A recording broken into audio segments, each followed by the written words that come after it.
If you guys enjoyed this pay-per-view tonight, if you guys enjoyed the 2023 Elimination Chamber pay-per-view, I need you guys to hit that like button as hard as you possibly can. Also, hit that subscribe button down below and turn that bell, guys, for all notifications. What did I tell you since I've been back on YouTube on Tuesday? What did I tell you? Ever since Roman Reigns and Sami Zayn was confirmed for this show tonight, I've seen shorts on YouTube, I've seen TikTok videos, I've seen YouTube videos saying Sami Zayn should be the guy that beats Roman Reigns. Sami Zayn should be added to the Roman Reigns-Cody Rhodes main event to make it a triple threat. I specifically told you this on SmackDown Review on Friday. If you thought for one specific second that Sami Zayn was going to beat Roman Reigns on this show tonight, you got another thing coming. What happened tonight? I hate to say that I told you so, but I told you so. I told you since Tuesday that this was going to happen. We were all going to be on an emotional roller coaster coming into this pay-per-view. The crowd was hot in Canada all night. And by the way, I want to shout out to Montreal, Canada at the Bell Center. I fucking love you guys. You guys were on fire all night. And I said this to myself, and too bad I didn't say this on Twitter. If the UK is getting a WrestleMania, I mean, they obviously should. I think, in my honest opinion, it's long overdue for the UK to get a WrestleMania. But if they don't get a WrestleMania, I would love nothing but Canada to get a WrestleMania. Take my fucking money. Literally. The Bell Center in Montreal, Quebec, Canada, all night was on point. On fire. All night tonight. I give you guys in Canada all the fucking credit in the fucking world. I'm telling you, I loved that crowd tonight. I really did. I really did. I'm telling you, a crowd can really determine if a show is good or not. Tonight's crowd in Montreal, Quebec, Canada tonight really fucking was on fire all night. All night. I tip my cap to every single one of you guys at the Bell Center tonight in Montreal. You guys showed out tonight. You guys were loud all fucking night. And I applaud you. I fucking applaud you, Canada. I do. I do. Tonight's show, in my honest opinion, was better than the Royal Rumble. And if you guys agree with me on that point, sound off in the comment section. Was this show better than the Royal Rumble? I think so. I think so. 5 matches we got tonight. 5 matches. 4 of them were really, really good. The women's chamber match. Edge and Beth Phoenix versus Finn Bálor and Rhea Ripley. The US title chamber match. And Roman versus Sami Zayn. The worst match of the entire night, in my honest opinion, was Bobby Lashley against Brock Lesnar. Horrible. Horrible. I said this on Twitter during the fucking show tonight. I'd much rather see Gunther defend the Intercontinental Championship on this show tonight rather than seeing Bobby Lashley and Brock Lesnar. What happened with the Bobby Lashley-Brock Lesnar match? We'll go over it. We're going to go over everything on this show tonight and what I thought so far, best pay-per-view of 2023. I know we got WrestleMania, we got SummerSlam, we got Survivor Series left of the big pay-per-views and other pay-per-views, I'm assuming. But so far, this is the best pay-per-view of 2023. Hands fucking down. Based on the location, the amount of matches that we got, and the crowd reception we got all fucking night. Based on those 3 aspects alone. We made a very, very, very good 2 thumbs up Elimination Chamber pay-per-view, in my honest opinion, tonight. This show is 100% better than what we got at the Royal Rumble. That's just my opinion. If you guys agree with me on that point, sound off in the comment section. We're going to go over everything tonight. And what I thought was a very, very good show. Very, very good show. 2 thumbs up show for me. Right here on the Elimination Chamber review right here on the channel. If you guys don't know who I am Chris. Thank you guys so much for tuning back into the channel. If you guys thought that the Chamber pay-per-view was a 2 thumbs up, hit that like button. Hit that subscribe button down below. Turn on bell, guys, for notifications. And let me know down below in the comment section, what did you guys think of the pay-per-view tonight from Montreal, Quebec, Canada at the Bell Center.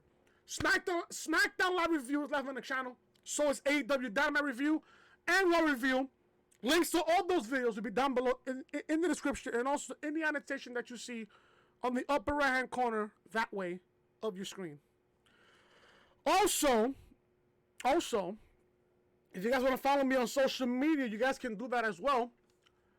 My Twitter will be at The Real Chris with 2 E's and two S's. TikTok's the same thing, at The Real Chris with 2 E's and 2 S's. Those ats will be down below in the description on my social media. And if you guys are new to the channel and if you like what you see so far on the channel, hit that subscribe button down below. Turn that bell, guys, for notifications.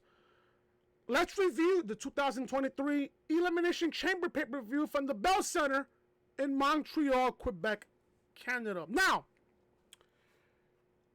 I thought for a second on the show tonight we was gonna kick this matchup off. Well, not this matchup, this pay-per-view off with the Women's Elimination Chamber match, and so far I was correct.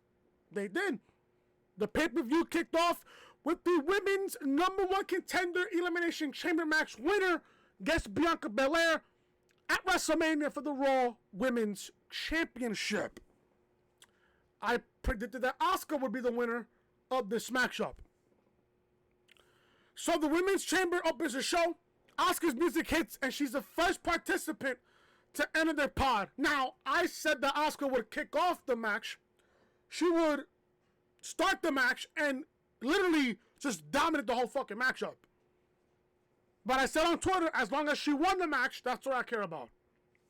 A huge pop for the Empress of Tomorrow at the Bell Center. Listen, man, Montreal, man, I love you, Montreal. I love you. I really do. Carmella enters the chamber next. She taunts Asuka by slamming her pod door. Raquel Rodriquez is the third participant to come out. The Powerhouse has a stare down with both Asuka and Carmella before she enters her pod. Nikki crosses up next. The Mad Sister is sprinting to the chamber but stops midway to absorb the look of the cage. Nikki Cross locks eyes with Asuka. Natalya is the fifth participant. A huge pop for the native who puts her signature glasses on a female fan ringside. Good luck for her. The Boat tosses the other 4 already in their pods, and Liv Morgan is the 6th and final participant in the match. A decent pop for the former SmackDown Women's Champion. I love Liv Morgan, especially after tonight. She's a fucking warrior, if you ask me. Cole reminds us that Liv Morgan is entering her 4th Elimination Chamber match. The match kicks off with Natalya and Liv. A lot of back and forth between the 2 stars. Headlock, sprint, pin attempt. They take the match to the outside. Liv now has the advantage over Natty and is continuously slamming her against the chains. Liv gives her a kiss on the cheek. Natalya avoids a run-in by Liv and shoves her onto the pod holding Nikki Cross. The crowd chants one more time. Listen, Montreal crowd was on fire all night tonight. The countdown begins. Raquel Rodriquez enters the match. This becomes a triple threat. And Emilia attacks Natalya inside the ring. Raquel picks up and slams Natalya. She sends Natty and Liv into each other and destroys them with a splash. A far-away slam on Natalya. Raquel once again picks Natalya and slams her against the chains. Morgan leaps on Raquel. Natalya takes advantage of the distraction and slams them both against the chains. Natty and Liv take the action inside the ring. Natalya counters with a sharpshooter. Of course, you got the sharpshooter in Montreal, of course. Morgan avoids. Raquel joins the action, but Natty takes her and Liv out. We have another countdown. And Nikki Cross is next. So far, I like the order so far of the women that's coming out of the pods. I love the order here so far. You have Raquel coming out first with the Powerhouse. Then you have the crazy one in Liv Morgan. Like it so far. I love the order of the chamber opening so far in this match. What was I up to? Oh yeah, we have the countdown. Nikki Cross's next. She immediately attacks everyone inside the ring. Cross sends the other 3 competitors out to the outside. She takes out Liv Morgan and is a face first to the support beams of the chamber. Listen, that's straight steel. It's so unforgiving. That's all I'm gonna say on that. Nikki is using the environment to her advantage. Nikki taunts Carmella, who is still inside her pod. Nikki goes up to Carmella's pod and takes out her jacket. She then covers a crossbody. She then delivers a crossbody, taking everyone including her out. Another countdown. We have Carmella entering the chamber. She immediately tries to pin Natty and Liv, but fails to do so. Nikki Cross runs after Carmella, who locks her in her pod. Raquel picks up Nikki and smashes straight into Mella's pod. Good spot there. Carmella escapes in the nick of time. Raquel pins Nikki Cross, and we've got our first elimination of the match. So Nikki Cross is eliminated by Raquel Rodriquez. The match continues. Liv Morgan climbs on top of Asuka's pod. Natty and Raquel are on the top turnbuckle. Liv Morgan delivers a sunset powerbomb on Raquel. Carmella attempts another pin on Raquel, but fails this time as well. Elsewhere, the clock goes off and Asuka enters the match. Uh-oh. The demonic Asuka immediately goes after Carmella, taking her out with a sliding kick followed by a released German suplex. Asuka and Raquel lock eyes. That was a good moment there. The powerhouse uses her strength to her advantage, but Asuka counters with a stretch lock. Liv Morgan takes down Asuka with a drop kick. Carmella hits a super kick on Liv midway on her code red. Natalya locks Liv in a sharpshooter. Asuka joins the submission. Morgan passes out due to exhaustion and is eliminated. I want to put that out there. Liv Morgan never tapped out to not only the sharpshooter, but the armbar as well by Asuka. Liv Morgan never tapped out. She did the fucking Stone Cold Steve Austin back at WrestleMania 13 in Chicago in 1997. She passed out due to the pain. Listen, man, Liv Morgan's a fucking warrior for what she went through tonight in this match. She's a fucking warrior. Listen, man, Liv Morgan, she's starting to grow on me more and more and more.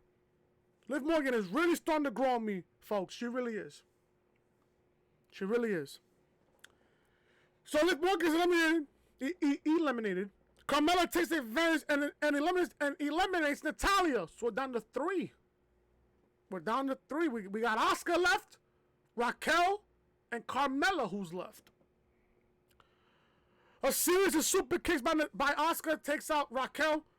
Carmella pins Raquel as well. So we're down to 2. We're down to Asuka and Carmella. Now, if Asuka didn't win this match, I was thinking that Raquel was going to win this match.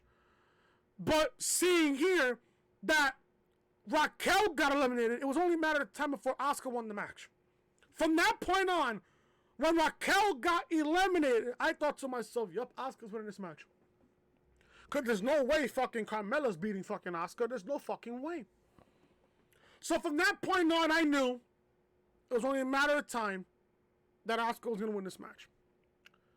So Carmella pins Raquel. We're down to 2, Asuka and Carmella. Mella performs a roll-up but fails to grab the win. A couple of back and forth. Asuka in an armbar and submits Carmella. Carmella taps out to the armbar for the victory. Asuka will now face Bianca Belair for the Raw Women's Championship at WrestleMania 39. Asuka goes to the turnbuckle and points to the WrestleMania sign. The match between Asuka and the EST is made official as we got a graphic as soon as Asuka won the match. Great match here. Great match here. It got the crowd hot so far. I love the fact that they opened this pay-per-view with the Women's Elimination Chamber. Love that. I was second-guessing myself. Why are they opening this match with the Women's Chamber? I don't get it. Why? Maybe they could have opened it with the U.S. title to start even more hot, but now I know why. And it all paid off. I don't mind it. It's fine. Asuka wins. We get Asuka and Raquel. No, not Asuka.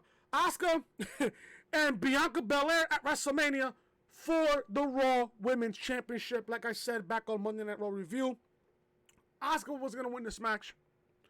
I said it on my on my Elimination Chamber preview and predictions last night after SmackDown review that Asuka was going to win this match. She did. Good. That's all I care about. Asuka deserves a WrestleMania match that's worthy of what she's getting. And now we're getting Asuka and Bianca at WrestleMania for the Raw Women's Championship. This match should be a banger. And I'm predicting that Asuka beats Bianca at WrestleMania. She wins the Raw Women's Championship. And after that, I believe we're getting a draft after WrestleMania. I'm shipping Bianca Belair over to SmackDown. That's what I'm doing. I'm shipping Bianca to SmackDown in the draft. Bianca, there's nothing for Bianca to accomplish on Raw. She held the Raw Women's Championship for over a year. I mean, by the time we get to WrestleMania, it's going to be over a year. It's going to be over a year by the time she has that championship. Asuka's going to beat her at WrestleMania. We get the draft, and then we get Bianca being drafted over to SmackDown. If there's one thing that Bianca Belair needs, or two things I said, she needs either a heel turn or she needs a new change of scenery. I think her on SmackDown as a heel will do wonders for her. And that's just me. Great champion matchup. Listen, Liv Morgan's a warrior. I love Liv Morgan. Raquel, I'm going to predict here right now, Raquel is probably going to win the women's Money in the Bank ladder match whenever we get that matchup. I think Raquel would win the women's Money in the Bank, if you ask me. I think it could happen. I think so. Asuka wins. We get Asuka and Bianca at WrestleMania. Should be a fantastic match. We see a video package of Ronda Rousey. Somewhere I know JD in his post show is saying Ronda Rousey. Just saying. Listen, man, JD's my guy, bro. JD's my boy. That's my guy. We see Natalya and Paul Heyman delivering praise for the baddest woman on the planet. The vignette showcases her accomplishments so far in the E, including her Royal Rumble and SmackDown Women's Championship wins. We then see a recap of Ronda's alliance with Shayna Baszler. Put me to sleep when it comes to Ronda Rousey. 2018 and 2019 version of Ronda Rousey is better than this version of Ronda Rousey. Change my mind. That's all I'll say on that. So we go from that to the worst match of the entire show. Brock Lesnar versus Bobby Lashley in a one-on-one match. You see my face? Ask me if I ever cared about this match. Nope. Didn't care. Did not care. Who cares? Fuck them. Who cares? We see a promo for the rubber match between Lesnar and Lashley. Now, I gotta sit there and ask, why did we get this match on the pay-per-view? I'm not even gonna go over the matchup due to the fact that it was that short. All we got was spear, F5, F5, another spear, hurt lock, spear, F5, F5, hurt lock, low blow, disqualification. Literally. I'm not kidding. I'm dead ass. That's all we got here. That's all we got. So, Lashley wins by disqualification. Really. You gave me that finish. I'd rather have booked Gunther defending the Intercontinental Championship on this show, and you take out Lashley and Lesnar. You could have put this match at WrestleMania. The least you could have done was put this match at WrestleMania. That's the least you could have done. Why was this match added to the pay-per-view? If you was, especially if you was gonna give me that finish. Why? The match was horrible. Yeah, there was people on Twitter that said, oh, it was short and sweet. It was far from terrible. What pay-per-view you're watching, bud? This match did not belong in this pay-per-view, if you ask me. I'm just being honest here. I'd much rather have Gunther defend the Intercontinental Championship on this show than Bobby Lashley and Brock Lesnar. Hell, I'm going to go a step further. The Women's Elimination Chamber match was 1,000 times better than this match between Bobby Lashley and Brock Lesnar. Are you fucking kidding me? Is this some kind of a fucking joke? Hell, the United States Championship match was better than fucking this matchup. The mixed tag team match that we got was better than this. Hell, I'll even go another step further. All of AEW Rampage was better than this fucking matchup.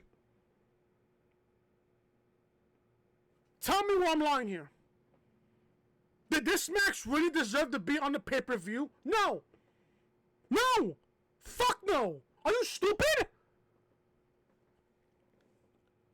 After the match ends, Brock is furious. The referee tries to lift his hands up, only to get destroyed by an F5. Lesnar hits another F5 on Lashley. The crowd wants more. One more time. Lesnar takes Lashley to the outside, clears the announcer's desk, and slams his opponent on it with another F5. Chants of holy shit erupted. Lesnar's music hits, but it stopped when he picks up and hits the referee on the destroyed table with another F5. Lesnar laughs as ringside attendants and the other referees come into the fallen Comandre's aid.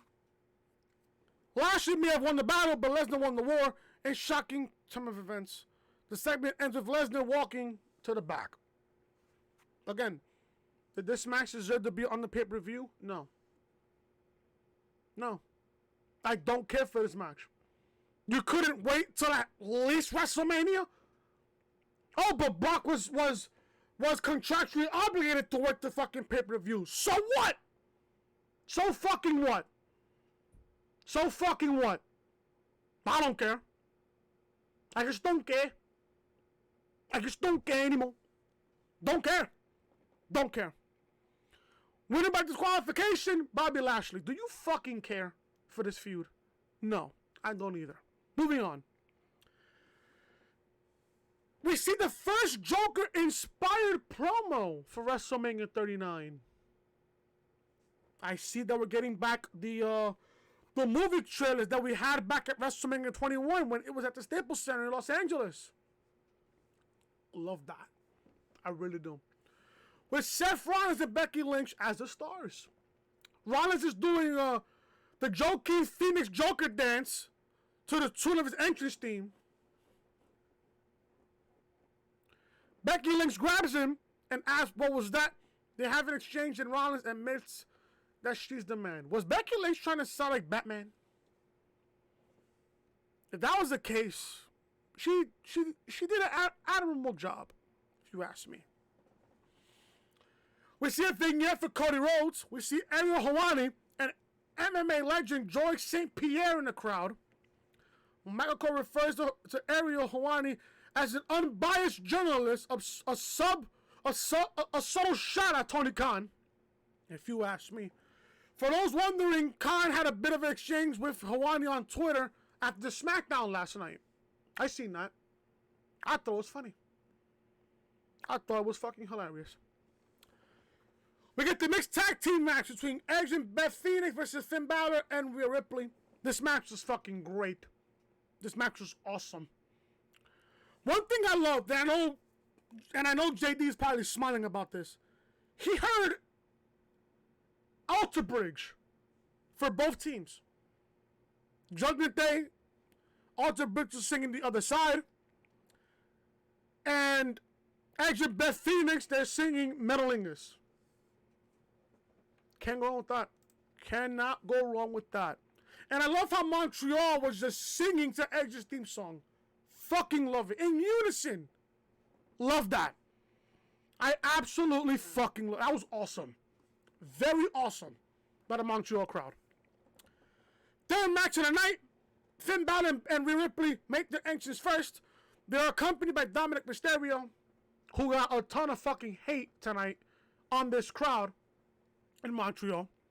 Balor is donning the mask for tonight's premium live event. Damien Priest isn't with the group because he's got a huge match coming up next after this matchup. Edge and Beth Phoenix are next. Edge gets a hero's welcome. It's from Toronto. The Grid couple posted their entrance on the ramp. Rhea taunts Beth. Once they're inside the ring, the crowd is singing along with Edge's theme song in unison, which I fucking love, by the way. The atmosphere is so electric. The Radar Superstar is pumped for some action. I heard something that Edge wanted to retire in Canada. Something like that. I think when Edge's contract is up, he wants to have this final match in somewhere in Canada. If you ask me, I give it them. I give it them. That's what I do. Edge and Balor kick things off. Edge takes Balor to the turnbuckle. 10 punches to Balor's head. Edge tags Beth in, and they team up with Balor, who finally makes a big tag on Rhea. Beth and Rhea finally lock up. Test of strength turns into a clothesline. I don't know if you guys heard it, but I heard this too also. I heard that Rhea was calling Beth a bitch.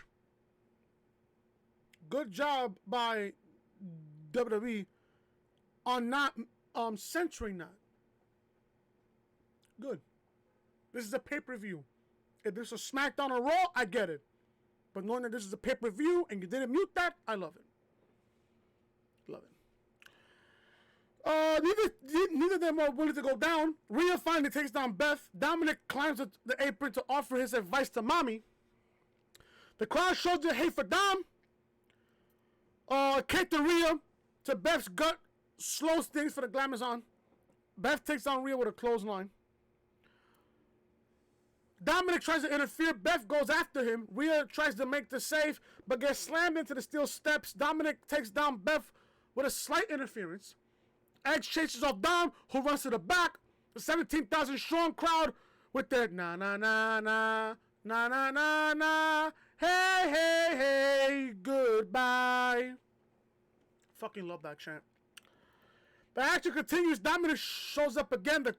The crowd blasts him with "fuck you" chants. Let me tell you, this crowd was on fire tonight. This crowd was amazing all night. Beth tries to make a tag to Edge, but Balor takes him out by emerging from under the ring. That was very smart by Finn. Rhea attempts to dispose Beth with her own finisher from the second rope. Beth counters and hits her hard with brutal chops. Even Dominic was feeling them. So am I. A superplex takes out both Beth and Rhea. Crowd went fucking berserk for that. Edge is still knocked out outside. Balor calls for Rhea to make a tag. Beth and Rhea crawl to their partners. Beth kicks Rhea into Balor. Edge finally tags in. The crowd goes crazy with a hot tag. The Radar Superstar locks Finn in the submission. Rhea tries to interfere, but is taken out with a spear by Beth. Great looking spear, by the way, there by Beth. The Grid couple with a double submission attempt. Dominic hands Rhea a pair of brass knuckles. She uses it on Edge. A near fall attempt. Finn goes for the coup de grace, but Beth stops him by shoving Dom into the post. The action continues. A double powerbomb, and all competitors are knocked out. Dom brings out steel chairs for Mommy to use. Rhea taunts Edge as she attempts to hit Beth with a chair. Beth evades and destroys Rhea with a glam slam. Edge takes out Balor with an execution. Balor tries to pick things up with a running stomp, but Edge comes with a spear. Beth enters the ring, and the couple hit a shatter machine, FTR there, FTR move there, on Balor for the win. So Edge and Beth Phoenix pick up the victory over Finn Balor and Rhea Ripley. Great match here. Fantastic match. Now, I know people on social media are going to go crazy over the fact that Edge and Beth Phoenix used a shatter machine, a move that FTR uses, who's in AEW. I guarantee you people in the... IWC on social media will go fucking crazy. Oh, is FTR signing with WWE? Edge and Beth Phoenix did the fucking Shatter Machine. That's an FTR move. Are they coming back to WWE? I can already see it already. This match was great. But I got one question to ask. It's not a bad question. It's a good question. Is this the end of the feud between Bálor and Edge? I don't think so. I don't think so. If you were to ask me if I'm booking WrestleMania, I'm booking Finn Bálor versus Edge inside Hell in a Cell to officially end their feud. Both guys already need to move on. I'm sure Beth and Rhea are done with their feud. I'm sure they're done. Now it's Bálor and Edge's turn to end their feud. Do it at WrestleMania. Do it inside Hell in a Cell. And please, Triple H, for the love of God, if you're going to bring back Hell in a Cell, please do not use the red cell. Please bring back the silver Hell in a Cell. The steel, the original Hell in a Cell. At least the original color of the Hell in a Cell. Please bring that back. And also, by the way, I know JD said this on social media, but I kind of see this happening. Can we get Alter Bridge to perform Edge to the ring at WrestleMania? I think that would be fucking a wonderful idea. People love fucking Alter Bridge. People love Edge. People love the Sting Edge's theme. Why not? Do it live, please. I would love that. I really would love that. Edge and Beth Phoenix win over Finn Bálor and Rhea Ripley. Also, another thing I like to add, I love how Finn Bálor took the pin here and not Rhea Ripley. You have to protect Rhea going into WrestleMania, which I love. I love that idea. I really do. I appreciate that Finn Bálor took the pin instead of Rhea taking the pin, because it would fucking literally just destroy Rhea's fucking momentum going into WrestleMania. So I'd rather have Finn Bálor take the pin instead of Rhea. We see a vignette of The Miz showcasing all of his incredible accomplishments so far in the E. The promo shows his past feuds with Bad Bunny, Logan Paul as well. We see Reigns and Paul Heyman in a backstage segment. Crowd was just booing Roman. The tribal chief is drinking a C4. The wise man is giving him the prep talk. The men's elimination chamber match is up next. So the crowd was just shouting, they were just booing for Roman Reigns. Stay hydrated, folks, stay hydrated. We get the men's elimination chamber match. Austin Theory defending his United States Championship against Seth Rollins, Montez Ford, Johnny Gargano, Damien Priest, and Bronson Reed.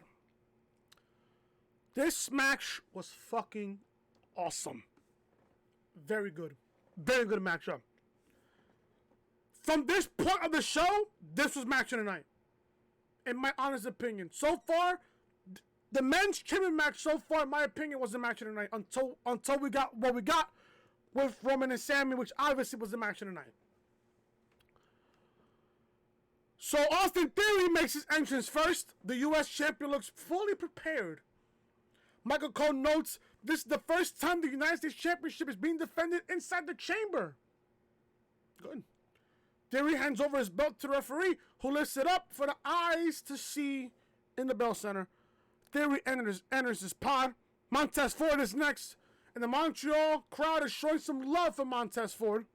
Ford works the crowd with his incredible charisma. Street Profits signature drink cups fall from the top as part of Ford's presentation for the chamber event. This is Montez Ford's first Elimination Chamber matchup. For Theory, this is the second time he's been locked up. Obviously, he was locked in there last year in Saudi Arabia. Bronson Reed is next. The big man points towards Austin Theory, who's observing the action from his pod. Reed gets in. He gets locked in his pod. Priest is up next. Priest has an awesome headwear for his entrance. He scouts the rest of the participants before entering the pod. Gargano is the fifth participant in the matchup. Can I ask this question about Gargano's theme music? What was wrong with the original theme song that he had in NXT? That you have to just sit there and change it up on the main roster. Listen, I love Black and Gold NXT's Rebel Heart. I love that theme. What was the point of changing it? That's what I want to know, if you ask me. Gargano's the 5th participant in the match, just so we know Gargano and Seth Rollins would start the matchup. Gargano scouts all the pods. Jonah scares him by slamming his own head against the glass. Seth Rollins is next. The crowd is just fucking singing along his theme song in unison. Fucking love it. I really do.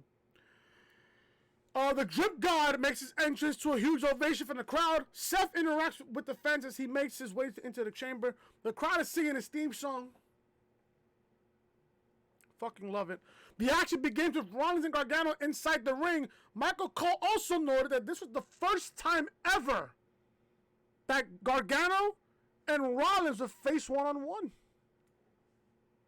Interesting there. Pretty nice dynamic that we had in this matchup by a lot of guys here.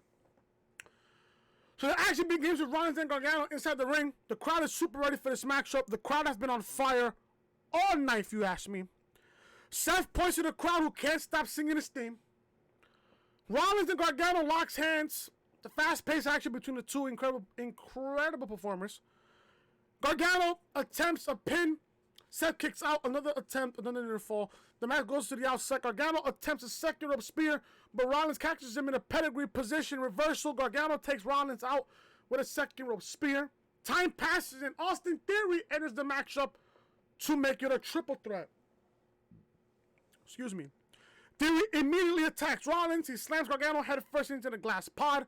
Theory is controlling the pace of the match so far. The momentum shifts, and Seth and Gargano takes turns on him with chops. Now, this is the part of the match where I fucking completely was dying of laughter. The champion pleads with Gargano to focus his attention on Rollins. Gargano responds by knocking Theory out. Theory locks himself in his pod. Rollins opens it up from the other side while Theory was focusing on Gargano on the left side of the pod. Meanwhile, you have Rollins in the back of the pod opening the other side of the pod. Completely had me dying. So Rollins opens it from the other side. Gargano and Rollins are beating the hell out of Theory. They lock themselves in Theory's pod. And Rollins and Gargano are just beating the shit out of Austin Theory, which made me fucking cry of laughter for like 5 minutes. It was just fucking hilarious. So damn funny. The timer goes off and Damien Priest has joined the match. This now becomes a fatal 4-way. Priest shows incredible momentum as he delivers a broken arrow on Gargano. Priest plants Rollins with a face first, followed by a flatliner. Priest is the only man standing so far. Priest grabs Rollins for a modified chokeslam. Rollins reverses, but is caught in his own momentum. Theory tries to end the match, but is taken up by Priest. All 4 participants take their turns, hitting each other with kicks. Priest prevails. Rollins arrives with a superplex, followed by Falcon Arrow. Bronson Reed enters the match, so now becomes a 5-way. With Montez Ford entering the match last.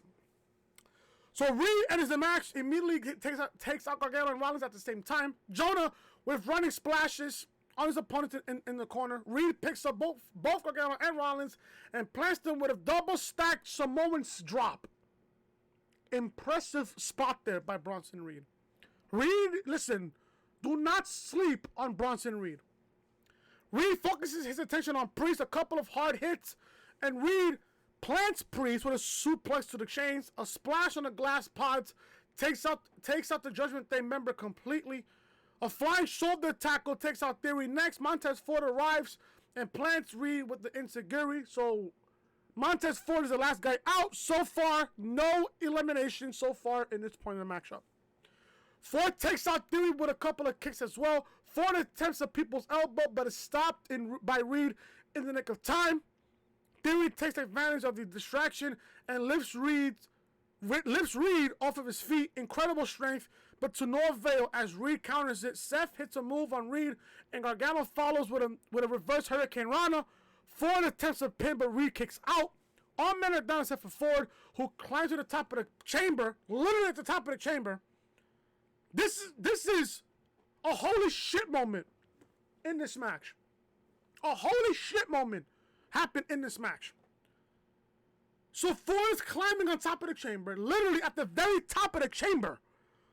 Ford takes out the rest of the 5 competitors with a dive from the top of the fucking chamber. Not the top of the pod, the top of the structure.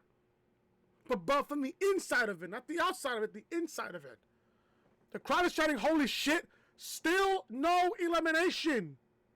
That was a holy shit spot there by Montez Ford. Listen, Montez Ford is fucking incredible. That's all I'll say that right now.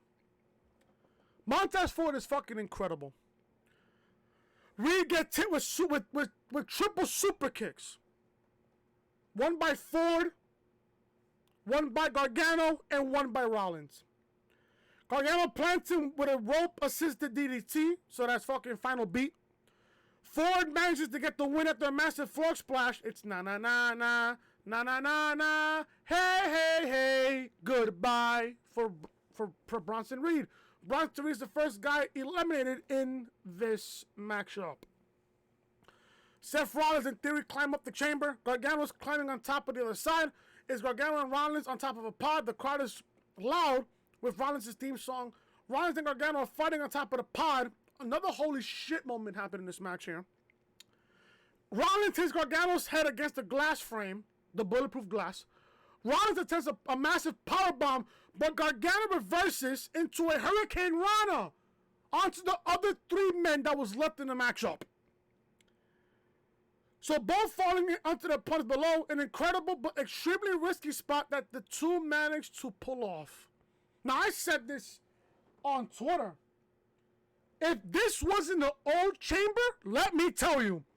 Because in this new chamber that we got, there's padding. And I get it. You know, safety first, I get it. I understand that. But let me tell you this. If this was happening in the old chamber, let me fucking tell you. You know the old chamber that we got back in 2002? That old chamber? The all black chamber? The fucking circle chamber? Holy shit. If that spot happened on that one, oh my god. Talk about risky. Holy shit. Just the thought of that was fucking amazing. Was crazy. Holy shit. So Gargano takes out Theory, Priest, and Ford. Gargano hits Theory with a DDT to the outside. Gargano would have kicked the Priest, who regains the momentum and plants his opponent with the Rage's Edge. Scott Hall. Priest grabs the pin on Gargano. We have our second elimination. Gargano's gone. I thought that Gargano was going to win the matchup, but let's see what happens here. Priest hits Rollins with multiple kicks and fists. Rollins is exhausted, but catches a kick. Rollins goes for a pedigree, but Priest counters. Priest notices Ford on the top turnbuckle. Seth picks Priest for a powerbomb. Ford delivers a massive blockbuster. 1, 2, 3, and Priest is eliminated. So we're down to 3. Austin Theory, Montez Ford, and Seth Rollins. Montez and Rollins get all the action going inside the ring. Ford takes out both Theory and Rollins with a dive to the outside. Ford plants Theory with a Uranagi. He attempts a frog splash, but Theory counters with his knees. Rollins hits a curb stomp on Ford outside the ring. Again, I said this during the matchup. If Rollins hits that stomp on Ford on the old chamber structure, Montez Ford is knocked the fuck out, literally and figuratively. Because again, in the new chamber, there's fucking padding all over the ring, like around the freaking level of the ring. There's padding. Can you imagine if Seth Rollins did that stomp on Montez Ford in the old chamber where there's no padding? Montez Ford, the least worst, a concussion happens there. Again, I thought about that and I said, Jesus Christ, imagine this match is happening in the old chamber. My God. All the spots that happened in that matchup. My God. Amazing performance here by all these 6 men. So Rollins is a curb stomp on Ford on the outside. Theory gets the pin. We're down to Rollins and Theory. I want you to keep this in your head. The chamber door is open to enter the chamber. It's open from this point in the match to the end of it. Because Montez Ford couldn't move. I think I'm guessing he was selling. I'm guessing he was selling the stomp and the 8-count down. He was no. Ford didn't get hit with the 8-count down. No, he didn't. He gets hit with the stomp. Ford was selling it like a monster. He sold the living shit out of that stomp. He sold that shit like it was a fucking $1 million. He sold that shit really well. I'm telling you, Montez Ford, let me tell you this. I can see Montez Ford as a singles competitor. Even though I don't want to see the Street Profits, break up. But at the same time, dude, Montez Ford's got it. He's got it. Folks, he's really got it. So then the Theory and Rollins here. The referee calls for assistance to help get Ford out of the ring. The crowd shows their appreciation for the Street Profit after an incredible performance. The action resumes and Seth takes out Theory with a pedigree. Seth is looking for a curb stop on the champion. Out comes Logan Paul and takes out Rollins with a buckshot lariat. The Maverick shows his move with a curb stomp to Rollins. Theory takes advantage of the beating to hit his finisher, the 8-count down. On Rollins, 1, 2, 3, and Austin Theory retains the United States Championship. And what I thought so far up to that point was the match of the night. Great matchup here.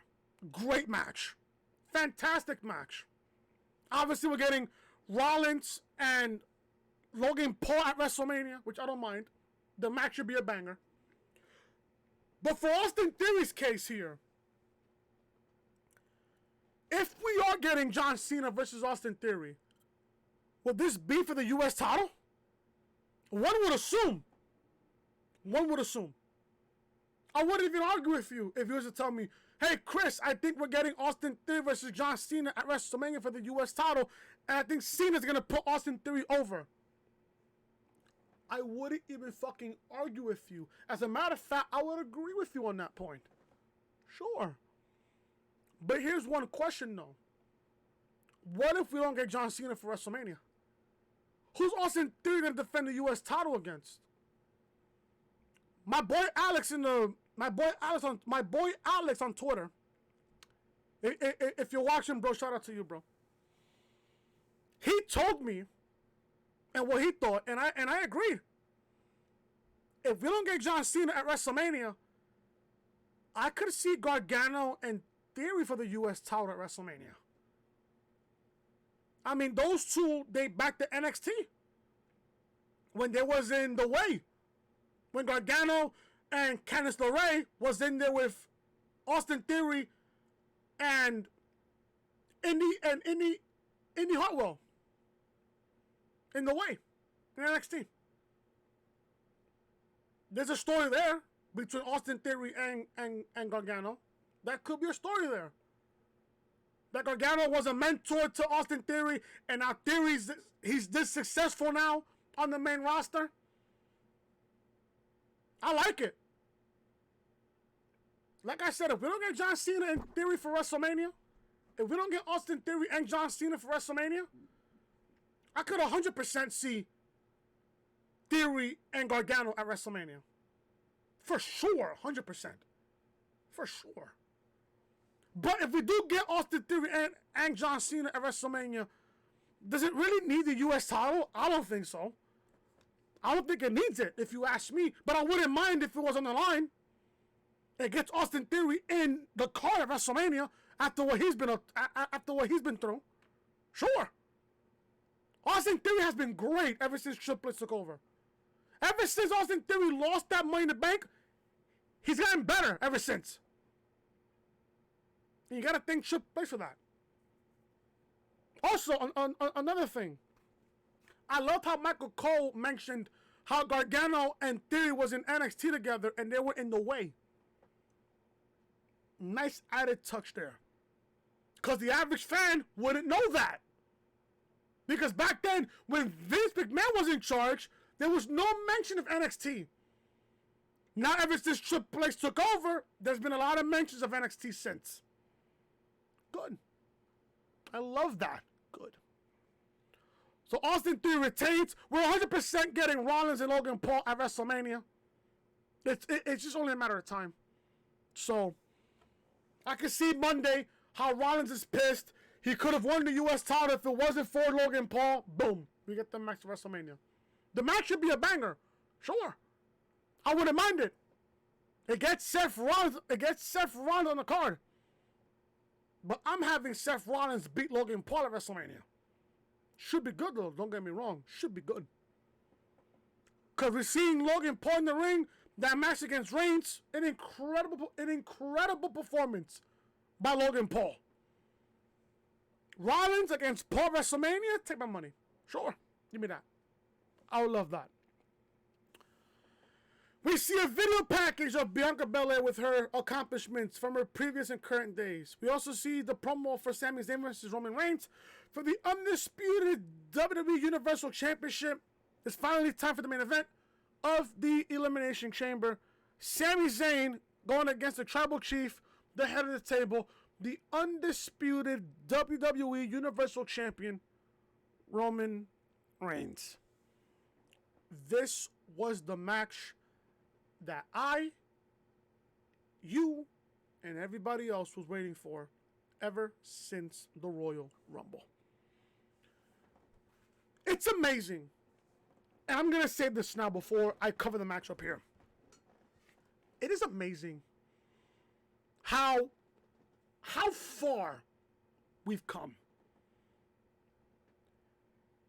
2015 to 2018 Roman Reigns shoved down our fucking throats like nothing. Reigns was being forced down our throats from 2015 to 2018. Look how far Reigns have come. 2015 to 2018 Roman Reigns, nauseating. As soon as he turned heel on the SmackDown before Payback in 2020 at the Thunderdome, I knew.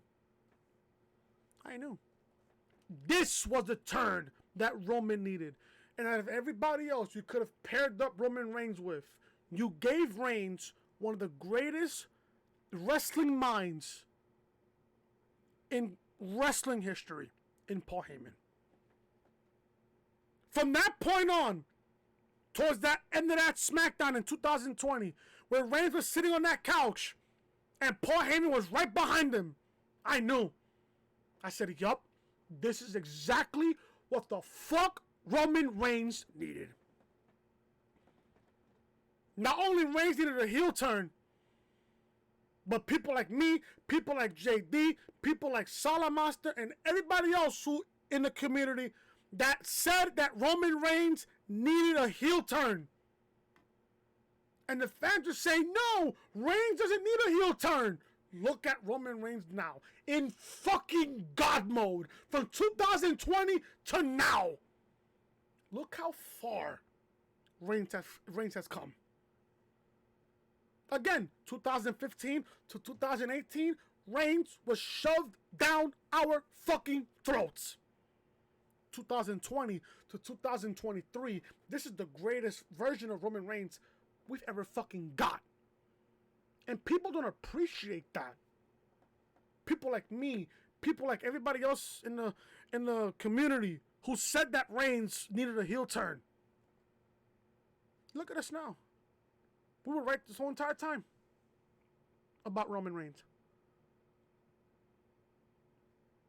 It's night and day. If you compare 2015 to 2018 Roman to 2020 to 2023 Roman, it's literally night and fucking day. Literally. It's not that difficult to compare.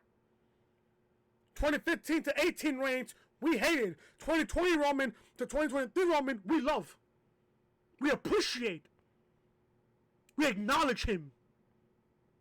It's literally fucking night and day. It's amazing how Roman has transformed in the last 8 years. It's amazing how that's happened. It's amazing.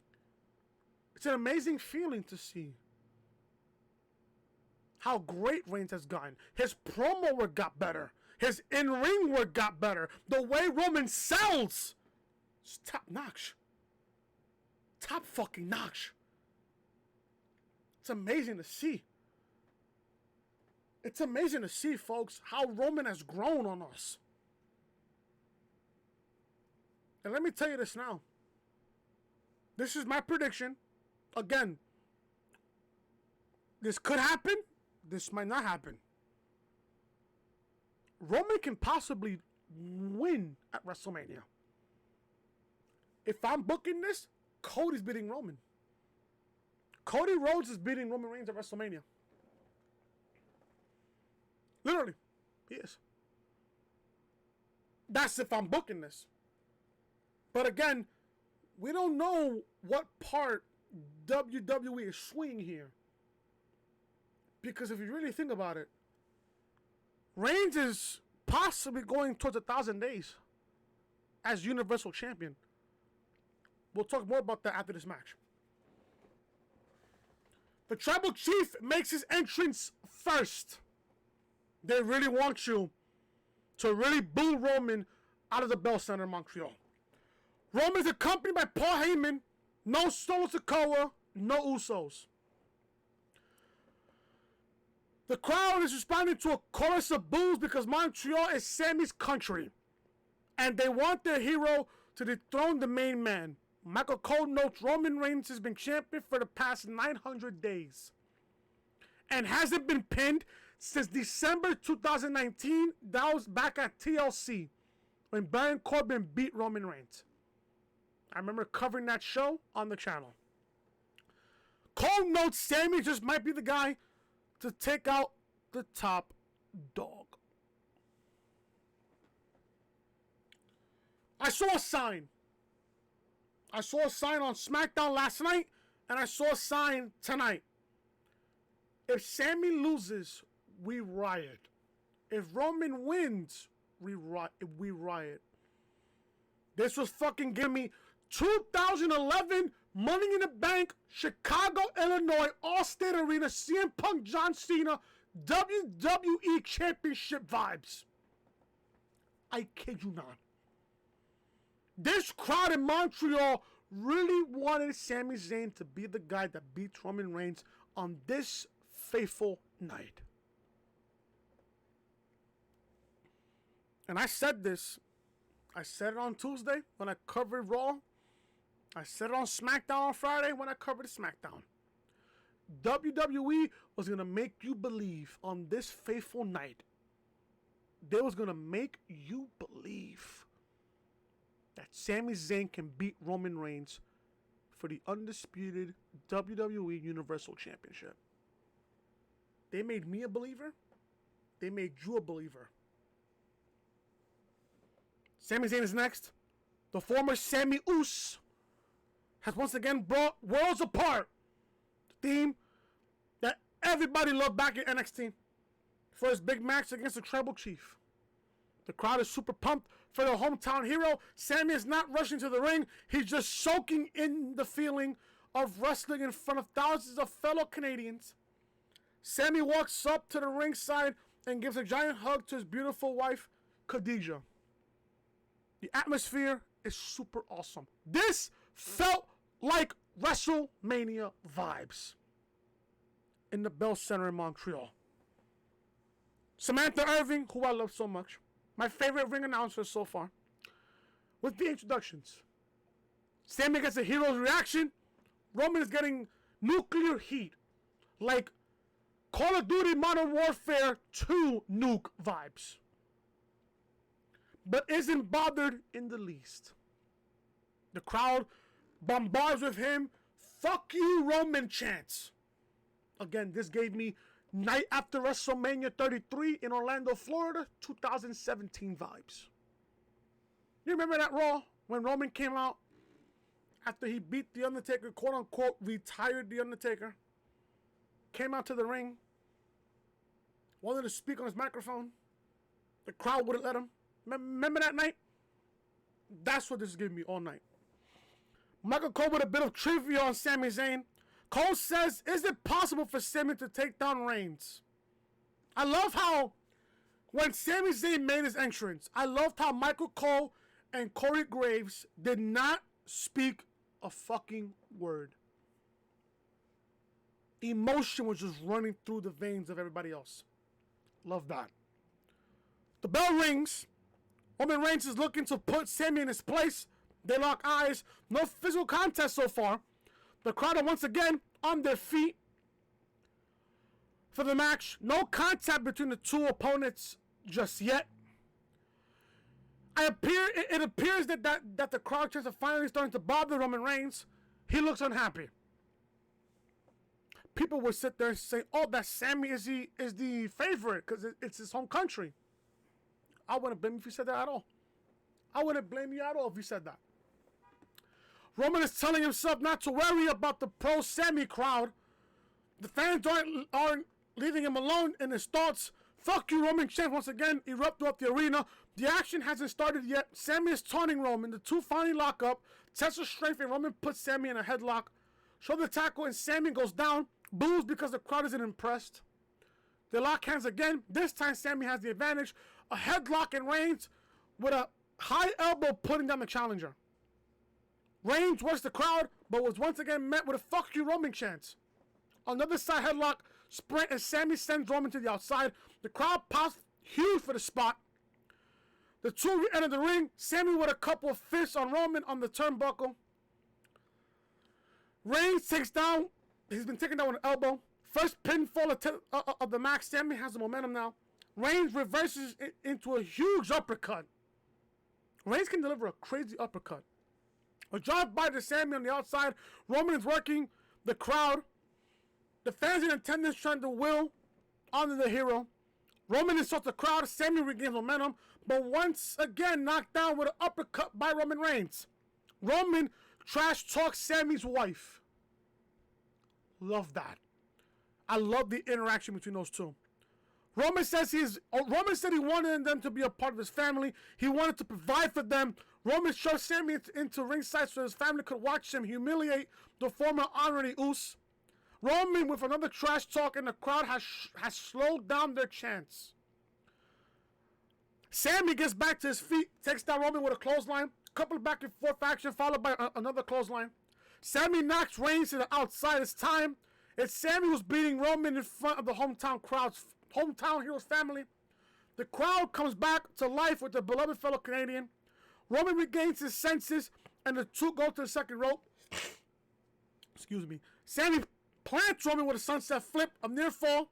Paul Heyman is looking extremely worried outside. His facial expression just sell the hell out of everybody else there. Sami goes for the Blue Thunder Bomb. Roman counters with a standing Uranagi. The Tribal Chief is back to work in the crowd. Roman unloads the Superman Punch. Sami counters with Exploder into the turnbuckle. Roman reclaims momentum with a Superman Punch. I thought Sami was going to go for the Haluva kick there, but Roman hits him with a Superman Punch. Another near fall. Roman goes for the spear. Sami evades and counters with a roll-up. Another near fall. Another Exploder. Sami talks Roman with a Superman Punch. Sami connects the Superman Punch and follows it with a Haluva kick. I thought that match was over once Sami hit the Haluva kick. The crowd went crazy. Crowd was chanting, 1, 2, and Reigns kicked out. Near fall, the crowd cannot believe it. Sami takes the match to the outside. He tries to hit the springboard tornado DDT, but Roman counters with a punch. I think that's where Sami got cut right there because he was going for the springboard tornado DDT. I think he got cut on his chest there, on his stomach area, in the midsection. Roman tries to hit Sami with a spear. Sami evades. Roman lands a head first into the barricade. Sami takes the action to the outside. Blue Thunder Bomb. Again, they made you believe. Sami hit the Blue Thunder Bomb. Roman kicked out at 2 7/8. Another Blue Thunder Bomb attempt. Reigns reverses and shoves Sami into the referee. So I knew from that point we were getting some interference there. From that point I knew. So Roman reverses, shoves Sami into the referee. Roman plants them both with huge elbows. Roman attempts a spear, but is met with another haluva kick. There's no referee to count the pin. The crowd is chanting to 10. The crowd is counting to 10. Sami is distracted. Jimmy Uso pops up, takes out Sami with multiple super kicks. Another referee arrives. 1, 2, and Sami kicks out. Jimmy Uso crossed the border? I'm guessing WWE really got Jimmy and Jay to really made them get the clear for them to cross the border, because they're very important to the storyline. They really are. Roman is living. He trash talks Sami, who knocks Jimmy Uso out with a haluva kick to the outside. Roman takes advantage of the distraction by hitting Sami with a spear. Another near fall. Sami tries to get back up. Roman tells Sami he tried to help him. Roman puts the blame of the bloodline implosion on him. Roman charges up Sami with slaps to the face. A Superman punch knocks out the second referee as well. Roman signals for Paul Heyman to get him a steel chair because there's no official in the ring. So when it comes to the fucking no referee, it's legal. Roman prepares the final shot. Jey Uso walks to the ring and stands in between Roman and Sami. Now, this was a very important part of the match. Jey Uso walks to the ring and stands in between Roman and Sami, who's still down after that last Superman punch. Roman trash talks Jey before handing him the chair. Jey grabs it reluctantly. Roman turns his back on Jey, but Jey doesn't do anything. Roman asks Jey, why is he waiting to deliver the killer blow? Roman takes back the chair and shoves Jey, who gets in his face. Sami tries to hit Roman with the spear, but hits Jey instead. Very integral part of the matchup. Sami tries to hit Roman with the spear, but gets Jey instead. Roman hightails it, dodges the spear. Sami hits Jey Uso with the spear. But the question is, was that enough distraction for Roman to take advantage and win the match? Roman hits Sami Zayn with multiple chair shots. The crowd from that point is quiet. He then hits Sami Zayn with a massive spear. Paul Heyman calls for the referee. 1, 2, 3. And from there, everything else in the Bell Center quiets down. Roman Reigns successfully defends the undisputed WWE Universal Championship. Roman asks Jey Uso to finish the job. Kevin Owens music hits and the crowd pops big time. I have a question about that after. The prize fighter takes out Jey and sets his sights on Roman. He hits Roman with a stunner, plants Jimmy on the announcer's desk with a pop-up powerbomb. Owens grabs a chair, gets back inside the ring. Paul Heyman tries to prevent the attack, but gets taken out with a stunner instead. KO stands in between Roman and Sami. He then allows Sami to deliver the final haluva kick to the Tribal Chief. KO exits the ring, allowing Sami to have a moment with his hometown crowd in Montreal as the show goes off the air. I have a question before I critique the match here. Why did Kevin Owens show up after the match? Now, I don't mind that KO showed up on this night. But why did Kevin Owens show up after the match? He could have helped Sami in that situation. Where was Kevin Owens all night? That's my only critique about this match here. Outside of that, everything was just picture perfect. Don't get me wrong. This match was match of the night. Don't get me wrong. But where was Kevin Owens in this match? Now I get it. You know, KO and Sami had the differences while Sami was in the bloodline. I get it. Sure. long-term booking. I get it. Sure. But why didn't KO come out to help Sami? Now, I get it. You know, Sami was there for KO at the Royal Rumble after the matchup, after Roman beat KO at the Rumble. Sure. Sami stood up for KO. Now that KO returned the favor, he stood up for Sami. After Sami could have gotten fucked up by by Jimmy and Roman. But where was Jay in all of this? Did Jey Uso help Roman Reigns win without even doing anything? Because when Jay was there in the ring, he was standing between Roman and Sami. Why didn't Jey Uso pull the trigger on Roman? Why didn't Jey Uso, at least in my knowledge, hit Sami Zayn with the chair? I don't know. But did Jey Uso do enough to help Reigns retain the championship? I think so. Now, everybody in the community thought that Jay was going to cost Sami the championship, but didn't really do that. Did Jey Uso really cost Sami Zayn the Undisputed Championship? I think he did. I think he did. Without doing nothing, without saying a word, without lifting his fucking hands and arms. I think Jey Uso did exactly enough to help Roman win the championship. I think Jey Uso took the spear that Sami was going to give Roman. Jay took the bullet for Reigns. And that was enough for Reigns to take advantage of it and beat Sami Zayn. Friday SmackDown's going to be very interesting, folks. And Monday Night Raw as well. Because now we're going to start getting WrestleMania build between those two men. Between Cody and Roman for WrestleMania. But this match, though, was fucking incredible.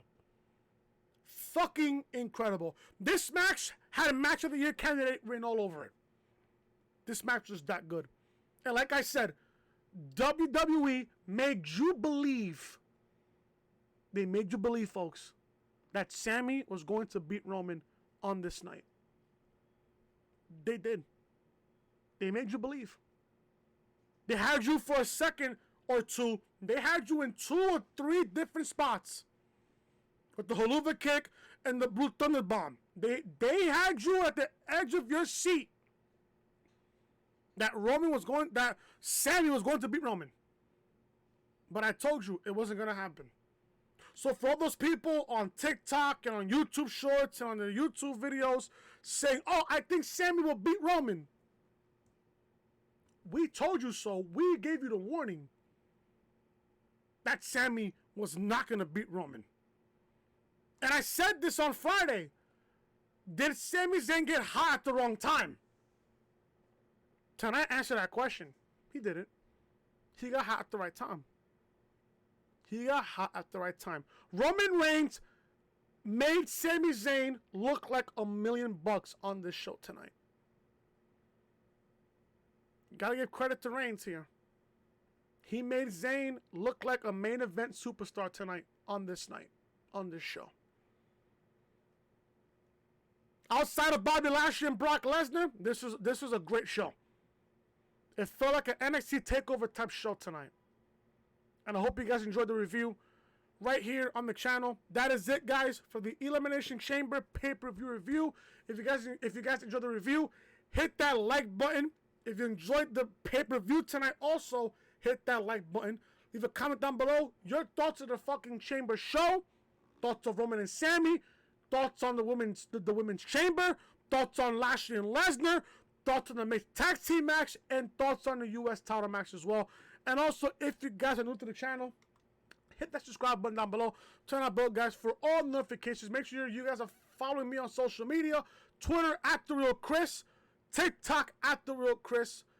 And also, SmackDown review live on the channel. AEW review from Dynamite on Wednesday live on the channel, as well as Raw review from this past Monday. I reviewed it on Tuesday. It's also live on the channel. Be sure to check out all those videos. They'll be down below in the description and also on the upper right hand corner of your screen right over there. Thank you guys so much for watching. See you guys on Monday for Raw review.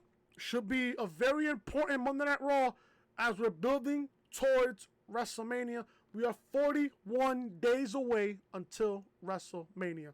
Guys, leave a like, comment, subscribe, share the video, all over social media. I will see you guys on Monday for Monday Night Raw review. Till then, guys, I am Chris. Have a great night. God bless you guys, and I'll see you guys on Monday for Raw review. Till then, talk to you guys later.